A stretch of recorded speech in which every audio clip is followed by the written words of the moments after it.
आज 5वां दिन हो चुका है लॉकडाउन के लिए और हम सड़कों के ऊपर इस तरीके की बहुत ही दिल दहलाने वाली घटनाएं देख भी रहे हैं और सुन भी रहे हैं कि किस तरीके से लोग 250 किलोमीटर, 200 किलोमीटर, 450 किलोमीटर, 630 किलोमीटर चल चल करके अपने घरों पे पहुंचने की कोशिश कर रहे हैं। और उसमें देखा गया कि राजकोट से 650 किलोमीटर की यात्रा करके 30,000 के करीब जो श्रमिक हैं वो झबुआ पहुंचे। और ऐसे ही झबुआ के लोगों का कहना है कि 30,000 के करीब और हैं जो अभी अटके हुए हैं, आना चाहते हैं। ये सिर्फ एक जगह की मैं बात कर रही हूँ और हर राज्य के अंदर माइग्रेंट वर्कर है। हर राज्य के भीतर भी एक जिला से दूसरे जिला में जाके काम करने वाला है जो अपने घर परिवार को पीछे छोड़ करके काम धंधे के लिए जाता है।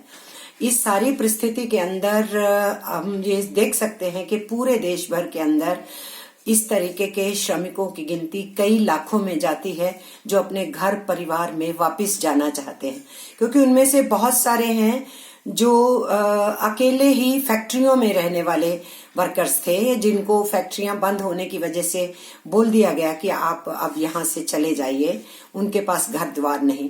बहुत से हैं कहीं झुग्गी बस्ती में परिवार को भी साथ लेके रहते हैं, लेकिन बाकी परिवार का हिस्सा गांव में पीछे है, तो वो अपने परिवार समेत जाना चाहते हैं क्योंकि उनके पास कोई काम धंधा अब बचा नहीं है और जो थोड़े बहुत पैसे हैं वो भी खात्मे पे हैं और वो अपने गांव जाना चाहते हैं। इसी की वजह से देखा जा रहा है कि बच्चों को गोदी में लेके महिलाएं चल रही हैं। 2 साल का 3 साल का बच्चा भी व्यसक की तरह सड़क के ऊपर पैदल चल रहा है।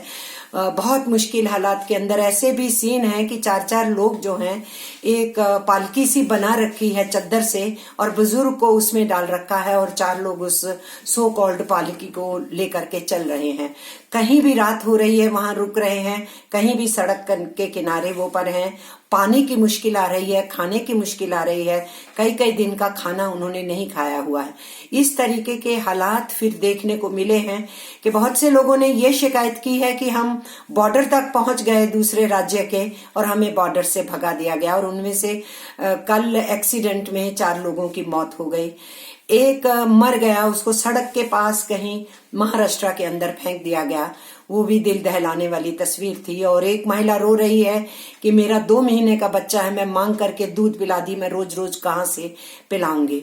उसके साथ साथ ये भी हो रहा है कि उनको सड़कों के ऊपर उनके साथ बेअदबी हो रही है। लोगों ने देखा होगा कि कैसे पिट्ठू में सामान बांध रखा है मजदूरों ने और उनको मुर्गा बनाया जा रहा है। कई जगह पर लाठी भांजी जा रही है, कई जगह पर फ्लीज किया जा रहा है। उनको 500 रुपए, 2,000 रुपए, 5,000 रुपए मांगे जा रहे हैं। कुछ प्राइवेट बसों ने जिन्होंने कहा कि अच्छा हम तुमको ले जाएंगे, उसका भी कोई भरोसा नहीं, बोलते हैं बॉर्डर पे छोड़ देंगे। ये सारे के सारे हालात पैदा होने से रोके जा सकते थे। मैं ये नहीं कह रही हूं कि सोशल डिस्टेंसिंग या जिसको फिजिकल डिस्टेंसिस कहना चाहिए वो उसकी जरूरत नहीं है। उसकी जरूरत होती है सिक्योरिटी के पर्पस के लिए, लेकिन उस तरीके का लॉकडाउन करने से पहले कुछ दिन की तैयारियां सरकार को करनी चाहिए थी, जो नहीं की गई। सब कुछ सडन किया गया। ऐसी वार्निंग क्यों नहीं हो सकती थी हफ्ता भर पहले कि हम बहुत सख्त कदम उठाने वाले हैं और स्पेशल ट्रेनें भी चला देते हैं, जिन जिन को जाना है अपने घर परिवार में चले जाइए। ऐसा किया जा सकता था, लेकिन वो नहीं किया गया और लॉकडाउन सडन किया गया। एक ही बारगी में आपने ट्रेनें भी, बसें भी, टैक्सी भी, स्कूटर भी, रिक्शा भी, ई रिक्शा भी, ऑटो भी, सब कुछ एक ही बारगी में सडनली बंद कर दिया गया। इससे लोगों को अचानक बहुत पैनिक भी हुआ है और लोग हफरा तफरी में भागना शुरू किए। मैं ये कहना चाह रही हूं कि हमारे देश के अंदर लगभग 54 करोड़ मजदूर हैं, जो अगर पहले पुराने 10 साल पुराने सेंसस के हिसाब से जाएं तो तब जो गिनती थी वो 47 करोड़ के आसपास थी, जो अब 54 करोड़ से ऊपर हो चुकी है। इसमें से लगभग, जिसको हमें कहना चाहिए छोटा क्षेत्र और असंगठित क्षेत्र का मजदूर कितना है, वो 50 करोड़ से नीचे नहीं है। और जो किसी न किसी स्कीम में समेत ESI और PF में कवर हो चुका है, मैं सरकारी कर्मचारियों की बात नहीं कर रही, बड़े सेक्टर की बात नहीं कर रही, मैं छोटे सेक्टर की ही बात कर रही हूँ जो ESI PF में कवर्ड हैं। उन सब के कवरेज वालों को अगर हम माइनस कर देते हैं तो भी हमारे देश के अंदर कम से कम 40 करोड़ मजदूर ऐसा है जो किसी न किसी भी सोशल सिक्योरिटी से कवर्ड नहीं है, उसको सेफ्टी नेट नहीं है। वो उसको काम है तो उसके घर में रोटी चलेगी, काम नहीं है तो रोटी नहीं चलेगी। उनमें से कुछ ऐसी फैक्ट्रियों में काम करते हैं जो अनरजिस्टर्ड हैं, और उनमें से बहुत से हैं जो ठेका मजदूर हैं, आउटसोर्स्ड हैं, कैजुअल हैं, डेली हैं, जिनको पूरे महीने में कईयों को 10 दिन या 15 दिन से भी ज्यादा रोजगार नहीं मिलता है। इस सारी चीज का संज्ञान सरकार ने क्यों नहीं लिया? हमारी शिकायत ये है। उसका संज्ञान लेना चाहिए था और लोगों को समय देना चाहिए था। हमने देखा कि इवन बांग्लादेश में उन्होंने 4 दिन दिए। वो देश हमसे छोटा है, हमारे एक राज्य के बराबर वो देश है, उन्होंने भी 4 दिन दिए। वहां की हुकूमत ने भी घोषणा की कि हम ऐसा लॉकडाउन करेंगे, सब कुछ बंद करेंगे, जिनको जाना है अपने घरों में जा सकते हैं। ये फिर हमारे जैसे बड़े देश में क्यों नहीं किया, जिसमें से टोटल वर्क फोर्स में से लगभग 20 करोड़ हैं जो अलग अलग प्रदेशों में जाके काम धंधा करते हैं, अपनी रोटियों का जुगाड़ करते हैं। ये छोटी गिनती नहीं है, ये तो कई यूरोप के मुल्कों के बराबर गिनती पड़ जाती है 20 करोड़ की। ये संज्ञान क्यों नहीं लिया सरकार ने? ये हमारी शिकायत है। उसी का नतीजा है कि इस वक्त पैनिक ज्यादा हो गया है और लोगों में अफरा तफरी मची है। ये आज कह देना, आज 5वें दिन फिर से कह दिया कि बॉर्डर सील कर दीजिए, जब थोड़े से ये हालात पैदा हुए थे कि कुछ सरकारों ने कहा हम मदद करेंगे और इनको पहुंचाने की कोशिश करेंगे, और गृह मंत्री फिर से कूद पड़े और उन्होंने कह दिया कि नहीं, सबको रोक दीजिए। आप सबको रोक देने की बात कर रहे हैं तो फिर सबके लिए रहने की व्यवस्था की बात क्यों नहीं की गई थी? क्यों नहीं उनके लिए खान पान का इंतजाम किया गया था? क्यों नहीं उन वर्कर्स को कॉन्फिडेंस में लिया गया था कि आपको चिंता करने की जरूरत नहीं है, आप क्वारंटाइन यही कीजिए? ये 4 दिन के बाद, 5 दिन के बाद ऐसी घोषणा क्यों हो रही? और कुछ राज्य सरकारों ने जो कदम शुरू किए थे अच्छे, और वो जो बहुत से कानून सेंटर के हाथ में होते हैं, राज्य सरकारों को परमिशन लेनी पड़ती है, उसकी जब बात की तो केंद्र की सरकार उठ के सुप्रीम कोर्ट में चली गई थी केरला गवर्नमेंट के एक फैसले के खिलाफ, जब वो अपने लोगों की मदद करना चाहते थे। और ये अब कहना कि सारी राज्य सरकारें केवल करेंगी और केंद्र जो है वो हाथ मल करके चुप करके बैठ जाएंगे, केवल निर्देश देंगे, ये भी गलत है। आप जो 1,76,000 करोड़ घोषणा भी करवाते हैं अपनी सरकार से, तो उसमें से 1 लाख करोड़ के आसपास तो वो है जो पहले से सुनिश्चित पैसा है, जो राज्य सरकारों के द्वारा खर्च होना है, क्योंकि वो वर्कर्स का पैसा है, वेरियस सेस बोर्ड्स में पड़ा हुआ है। तो गवर्नमेंट क्या दे रही है? हम ये भी पूछना चाहते हैं गवर्नमेंट से कि सरकार ने इलेक्शन के बाद 1,76,000 करोड़ रुपया रिजर्व बैंक ऑफ इंडिया से उठाया, वो किसका पैसा है? देश की जनता का पैसा है, कंटिजेंसी पैसा है। उस पैसे को खर्च करने के लिए सरकार आज तैयार क्यों नहीं?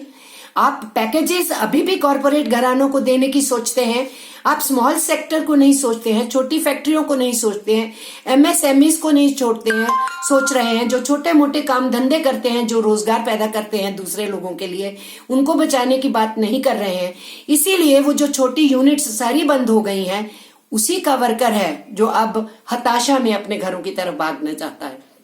और इसलिए हम सरकार से ये कहना चाहते हैं, और देश की जो कष्ट है इस वक्त, जो दुख है, उस दुख और कष्ट को मद्देनजर रखते हुए हम कहना चाहते हैं कि अभी भी जरूरत इस चीज की है कि किसी को भूखा नहीं मरने दीजिए, उनकी प्यास का इंतजाम कीजिए, उनके रहने का इंतजाम कीजिए, उनकी शौच व्यवस्था कीजिए। लोग सड़कों के ऊपर पड़े हुए हैं, उसको कीजिए। जब तक आप उनको उनके घरों में सुरक्षित पहुंचाने का इंतजाम नहीं कर सकते, तो फिर कम से कम वो कीजिए। उसमें भी केंद्र कह रहा है राज्य सरकारें कर दें, तो आपकी मदद कहां पर है? आप केवल वोट के लिए हैं क्या, या केवल आप हुक्म चलाने के लिए हैं क्या? हम ये पूछना चाहते हैं सरकार से। इसलिए जहां हम अपने वर्कर्स को कह रहे हैं, अपने यूनियन लीडर्स को कह रहे हैं कि मैदान में उतरिए, पूरे देश के सामने संकट की घड़ी खड़ी है, आप मैदान में उतरिए, प्रशासन से पूछिए, सरकारों से पूछिए कि क्या मदद की जरूरत है, कितने वॉलंटियर्स की जरूरत है, आप हमसे काम लीजिए।